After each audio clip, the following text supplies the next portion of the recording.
Have you ever wondered what the world would be like if one of the deadliest pandemics in history had never happened? It sounds like a paradise, right? But the story is far more complex and fascinating. Today, we're diving deep into the 14th century to uncover the shocking history of the Black Death, a plague that didn't just bring death, but also sparked a revolution that reshaped our world. Imagine a world on the brink. It's the mid-1300s. Europe is overpopulated, resources are strained, and medical knowledge is, to put it mildly, basic. The stage was set for a catastrophe, and it arrived not with a bang, but with a bite. The journey begins in the vast steppes of Central Asia, where a tiny bacterium, Yersinia pestis, lived quietly within fleas, which in turn lived on black rats. These rats were expert stowaways, hopping aboard merchant caravans traveling along the Silk Road, one of the world's most vital trade arteries.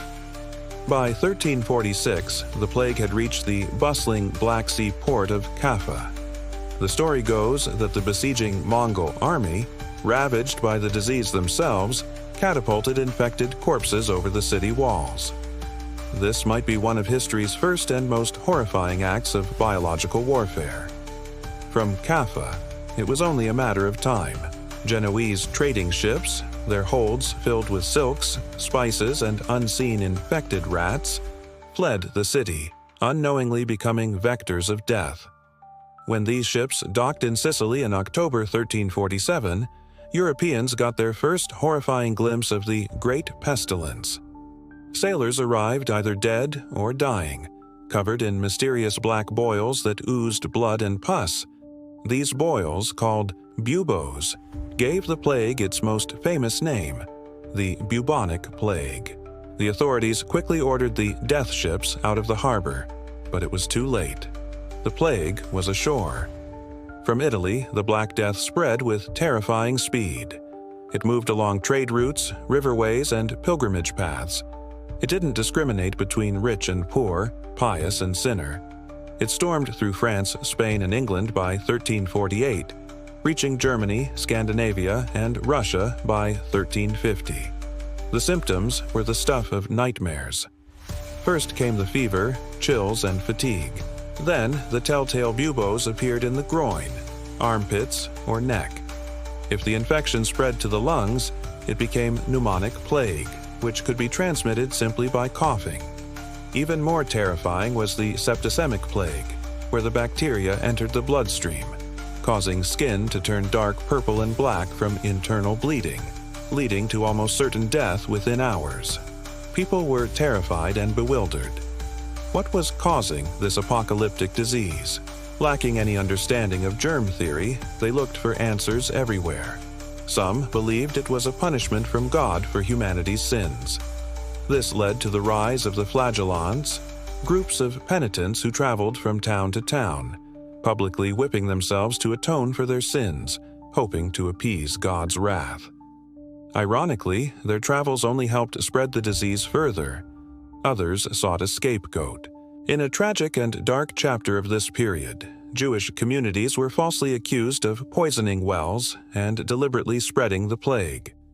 This led to horrific massacres across Europe as fear and paranoia overrode reason and compassion.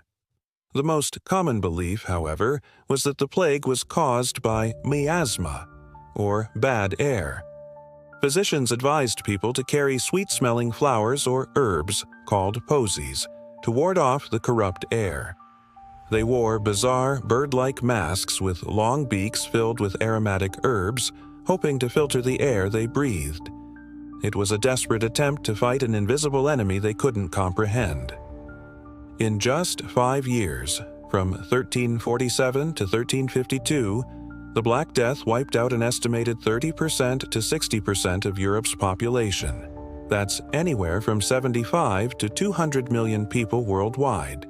Entire villages were abandoned, and bustling cities became ghost towns. The world was fundamentally and permanently altered. The sheer scale of death was unimaginable. Fields went unplowed, harvests rotted, and the economy ground to a halt. But from these ashes of despair something unexpected began to grow. The old feudal system, which had dominated Europe for centuries, started to crumble. Before the plague, there was a surplus of labor. Peasants or serfs were tied to the land, working for a lord in exchange for protection and a small plot to farm. They had few rights and virtually no social mobility. After the plague, everything changed. With so many workers gone, labor was suddenly a scarce and valuable commodity. For the first time, surviving peasants had leverage. They could demand higher wages, better working conditions, and more freedom. When the nobility tried to push back and freeze wages, the peasants revolted. Uprisings like the Jacquerie in France and the Peasants' Revolt in England shook the foundations of the old order. While many of these revolts were brutally suppressed, they marked a crucial shift in power. The era of serfdom was ending. A new middle class of artisans, merchants, and free peasants began to emerge, fundamentally changing the social and economic landscape. The Black Death also had a profound impact on medicine and science. The failure of medieval medicine to explain or cure the plague exposed its severe limitations. The reliance on superstition and outdated theories was proven tragically ineffective. This crisis forced a period of intense soul-searching and innovation.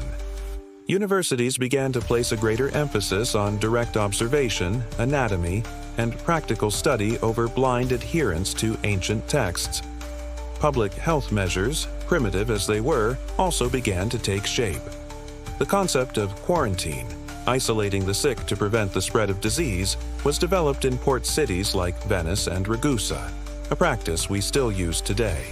It was a slow, painful birth, but this was the dawn of modern medicine. Culturally, the plague left an indelible mark. Art and literature became preoccupied with themes of death and mortality. The danse macabre, or dance of death, became a common artistic motif, depicting skeletons leading people from all walks of life. Popes, kings, peasants, and children to their graves. It was a stark reminder that death is the ultimate equalizer. But this darkness was also pierced by a new light. With the old structures weakened, there was more room for new ideas to flourish. The dramatic shift in wealth, as survivors inherited property and fortunes, and the newfound social mobility helped fuel a period of incredible cultural and intellectual rebirth. Historians argue that the Black Death, by shaking up the rigid medieval society, helped pave the way for the Renaissance. This explosion of art, science, and humanism celebrated human potential and looked forward to a new era of progress, a stark contrast to the morbid obsessions of the plague years. So, while the Black Death was an immense tragedy, a period of unimaginable suffering and loss, it also acted as a powerful, albeit brutal, catalyst for change. It shattered a stagnant world and, in doing so, laid the groundwork for the modern age. It led to the rise of individual rights, the birth of modern medicine, and a cultural renaissance that celebrated human life. The story of the Black Death is a powerful testament to human resilience. It shows that even in our darkest hours, we can find the strength to rebuild, to innovate, and to create a better future from the ruins of the past. Thank you so much for joining us on this journey back in time. It's a complex and often somber story, but one that's crucial to understanding how our world came to be. If you found this history as fascinating as we do, please hit that like button, subscribe to our channel, and ring the bell so you don't miss our next deep dive into history. We'd love to hear your thoughts in the comments below. Until next time, stay curious.